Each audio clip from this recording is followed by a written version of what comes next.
Eu sou a Mayara do blog Come Maia. Eu tô aqui hoje para conversar com vocês sobre um assunto que eu já falei logo no começo do canal, mas aliás eu acho que eu preciso refazer os primeiros vídeos que eu fiz aqui pro canal porque eu tava tão travada e falando baixinho e demorando pra pensar direito no que eu queria falar que eu devia refazer. Mas enfim, é um assunto para dar continuidade que é sobre voluntariado em hostel. Se você gosta de assuntos relacionados a viagem, turismo, economia, etc., já se inscreve no canal, dá um like nesse vídeo e espero que você compartilhe quando você terminar de assistir. Um dos primeiros vídeos aqui do canal eu contei pra vocês como foi a minha experiência de voluntariar num hostel. Na verdade, eu morei num hostel por 3 meses da minha vida na Romênia, onde eu estou de novo.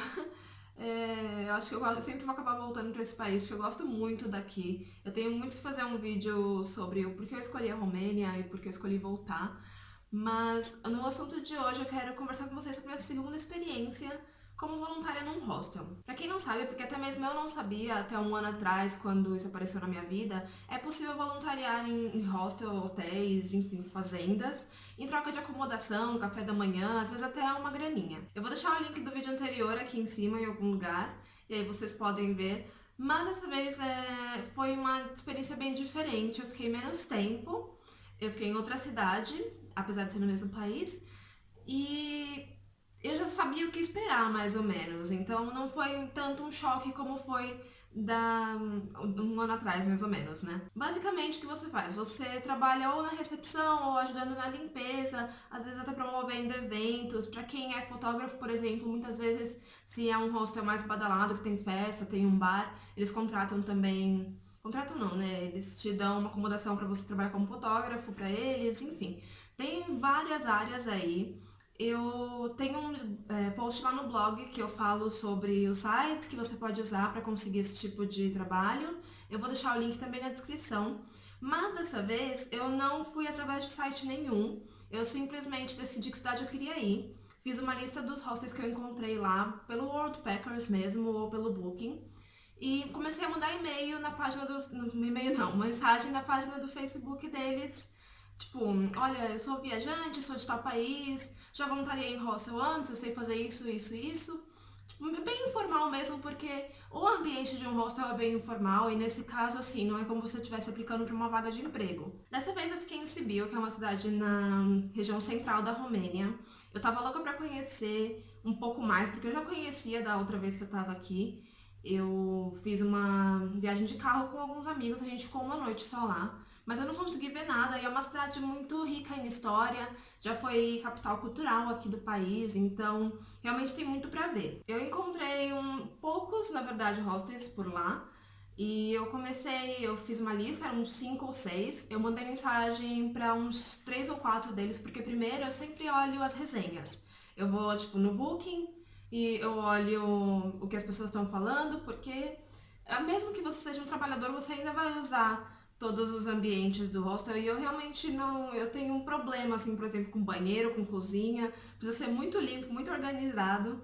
E aí eu encontrei um que eu gostei, eu vi as fotos, vi os comentários, mandei uma mensagem pra eles, 2 me responderam, acho que de 4 que eu enviei. E falaram simplesmente pra eu ir, que assim que eu chegasse lá eles iam ver como que eu podia ajudar.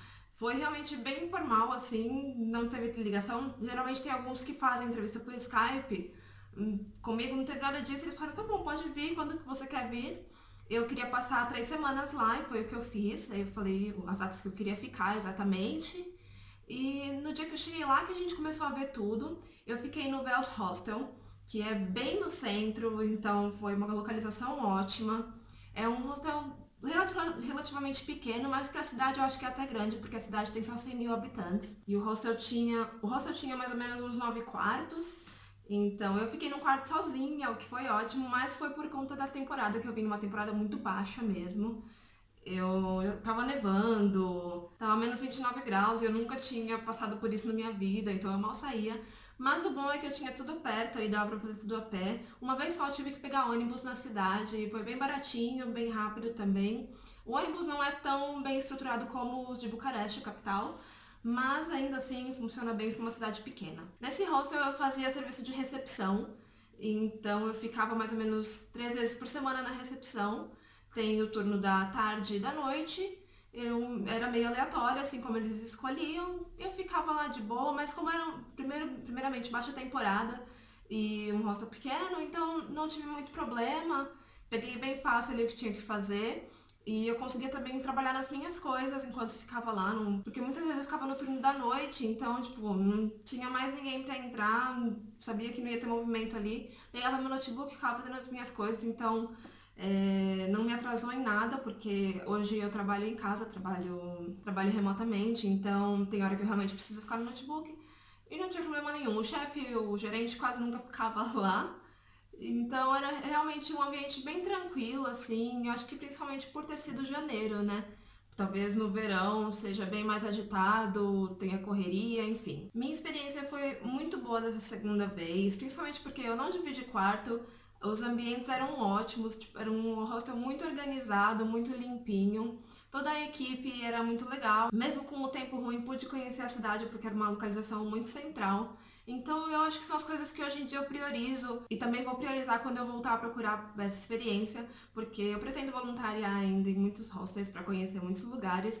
É a forma mais fácil de viajar sem pagar acomodação e é possível, sabe? Porque a acomodação geralmente é a coisa mais cara numa viagem, então eu sempre tento procurar essas alternativas para não gastar com isso. Alguns dos sites que eu recomendei no post que estão aqui na descrição, eles têm uma assinatura mensal que você tem que pagar ou um valor que você paga se você for escolhido por um hostel. Eu já falei no vídeo anterior que eu nunca fiz isso, apesar de usar esses sites. Eu pego o nome do hostel, jogo no Facebook, mando uma mensagem ali bem completinha, com todos os detalhes de quando eu quero ficar lá, por que eu quero ir para aquela cidade, o que eu quero conhecer, o que eu já fiz antes, tanto experiência profissional quanto trabalhos voluntários também, para que eles criem uma confiança em você. Então existem métodos muito fáceis de conseguir uma acomodação gratuita. Eu vou deixar mais informações lá no blog para quem se interessar em ler mais sobre a minha experiência, mas basicamente foi isso. Eu queria compartilhar com vocês que eu voluntariei no hostel pela segunda vez na minha vida e foi ótimo. Se você já foi voluntário no hostel, já fez trabalhos em troca de acomodação, de café da manhã, enfim, me deixa aqui nos comentários, me conta como foi a sua experiência. Se você ainda quer fazer algo assim também, compartilha aqui comigo, compartilha esse vídeo com os amigos que estão interessados em viajar bem baratinho.